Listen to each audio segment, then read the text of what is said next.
క్రోధినామ సంవత్సరంలో శాస్త్రోక్తంగా సతచండీ యాగాలు. భక్తులు ఈ నెంబర్లను సంప్రదించండి. నమస్కారం. సుమన్ టీవీ ప్రేక్షకులకు శ్రీ క్రోధినామ సంవత్సర ఉగాది శుభాకాంక్షలు. ఈ సంవత్సరం అంతా కూడా ద్వాదశ రాశుల వారికి ఈ రకంగా ఉండబోతుంది.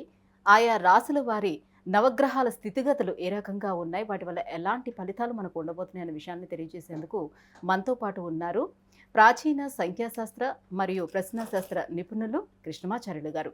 గురుగారు నమస్కారం అండి. జై వీరబ్రహ్మ జై గోవిందబాంబ జై. నమస్కారం అమ్మ.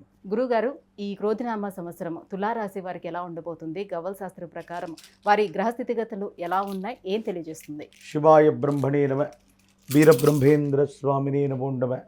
జై వీరబ్రహ్మ జై గోవిందబాంబ జై. తులారాశి వారికి ఆదాయం 2, వ్యయం 8, రాజ్యపూజ్యం 1, అవమానం 5గా ఉంది. ఒకవైపు ఏమో పంచమ స్థానంలో శని భగవానుడి సంచార స్థితి. ప్రశ్నాశాస్త్రాన్ని అనుసరించి చూస్తే శుక్ర భగవానుడికి సంబంధించినటువంటి ఇది. వ్యక్తిగతమైనటువంటి జీవితంలో ఎంతో కాలంగా వృత్తి ఉద్యోగ సంబంధమైనటువంటి విషయాల్లో స్థిరమైనటువంటి కొలువులు లభించనటువంటి వాళ్ళకి అరుదైనటువంటి అవకాశాలు కలిసి వస్తాయి. వృత్తి ఉద్యోగంలో స్థిరమైనటువంటి ఉద్యోగం, స్థిరమైనటువంటి వ్యాపారం, ఉపాధి లభించేటువంటి అవకాశాలు పుష్కలంగా ఉంటూ ఉంటాయి. మీరు కోరిన చోటికి బదిలీలు అవుతారు. అనుకున్నటువంటి ఉన్నతమైనటువంటి పదోన్నతిని పొందగలిగేటువంటి అవకాశం ఉంది.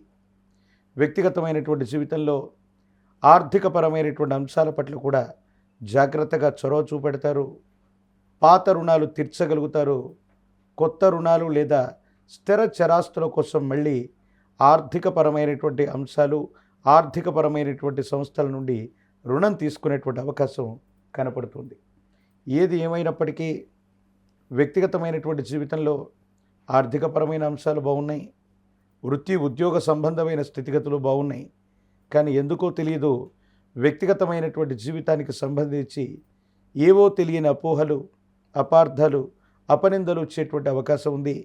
మీ ప్రమేయం లేకపోయినా సంజాయిషి ఇచ్చుకోవాల్సిన స్థితిగతులు ఉంటూ ఉంటాయి. ఏది ఏమైనప్పటికీ తులారాశి జాతకుల యొక్క వ్యక్తిగతమైనటువంటి జీవితం పట్ల మాత్రం జాగ్రత్తగా ఉండడం చెప్పదగిన సూచన. ఇక పంచమ స్థానంలో గోచారవశాత్తు ఈ సంవత్సరం మొత్తం కూడా ఇంచుమించుగా శుక్ర భగవానుడు పంచమ స్థానంలోనే ఉంటూ ఉంటాడు. కాబట్టి సంతానపరమైనటువంటి అంశాల పట్ల కొంత జాగ్రత్తగా ఉండటం చెప్పదగినటువంటి సూచన.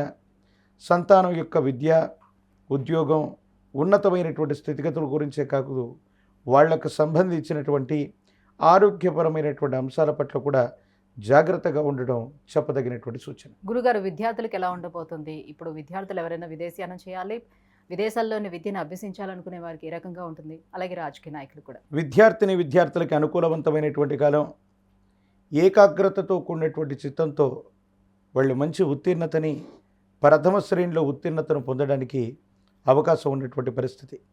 ఇక రాజకీయపరమైనటువంటి రంగంలో ఉన్నటువంటి వాళ్ళకి ఇక అదృష్టం కలిసి రాకపోవటమో, లేదా అదృష్టానికి దగ్గరగా జాతకం నడిచిన అనుకున్నవి జరగట్లేదన్నటువంటి మార్పులు మాత్రం కొంత మిమ్మల్ని ఇబ్బంది పెట్టేటువంటి అవకాశం ఉంది.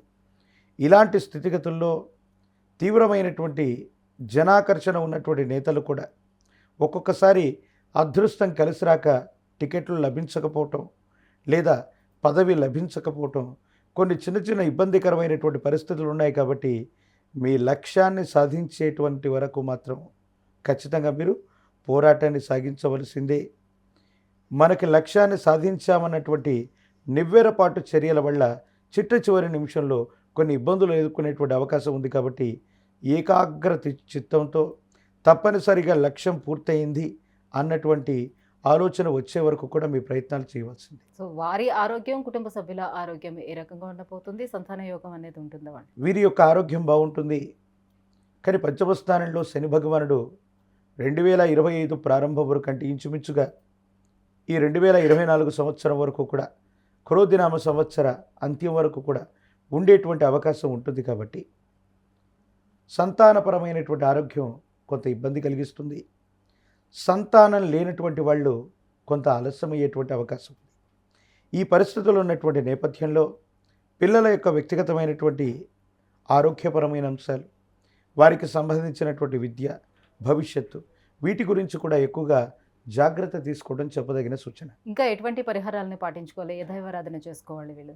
ప్రశస్తవంతంగా మహాకాలభైరవుడు, కాలభైరవ స్వామి వారి యొక్క రక్షణ మెళ్ళో ధరించిన కాలభైరవ స్వామి వారి యొక్క ఆలయ ప్రాంగణానికి వెళ్ళి నువ్వుల నూనెతో దీపారాధన చేసిన నువ్వుల నూనెను గనక కాలభైరవ స్వామి వారి యొక్క ఆలయ ప్రాంగణంలో దీపారాధన చేసుకోవడానికి వదిలిపెట్టి వచ్చిన యోగదాయకమైనటువంటి పరిస్థితులు వస్తాయి. ప్రత్యేకించి శ్రీకాళహస్తీశ్వర క్షేత్రంలోని జ్ఞానప్రసూనాంబ సమేత కాళహస్తీశ్వర స్వాముల వారిని దర్శనం చేసుకుంటే సంతానపరమైనటువంటి విషయాల్లో ఉన్న రుగ్మతలు, ఇబ్బందులు, ఆరోగ్యపరమైన అంశాలు ఇవన్నీ కూడా చక్కగా ఉంటాయి. భవిష్యత్ అంతా కూడా యోగదాయకంగా ఉండేటువంటి అవకాశం తప్పకుండా కనపడుతుంది. గురుగారు, ఈ క్రోధినామ సంవత్సరం తులారాశి వారికి ఎలా ఉండబోతుంది? ఎటువంటి పరిహారాలను పాటించుకోవాలి, ఏ దైవారాధన చేసుకోవాలనే విషయాన్ని తెలియజేసినందుకు ధన్యవాదాలు. జై వీరబ్రహ్మ జై గోవిందమ్మ జై. సుమన్ టీవీలో మీ పర్సనల్ అండ్ బిజినెస్ ప్రమోషన్స్ కోసం కింది నెంబర్కి కాంటాక్ట్ చేయండి.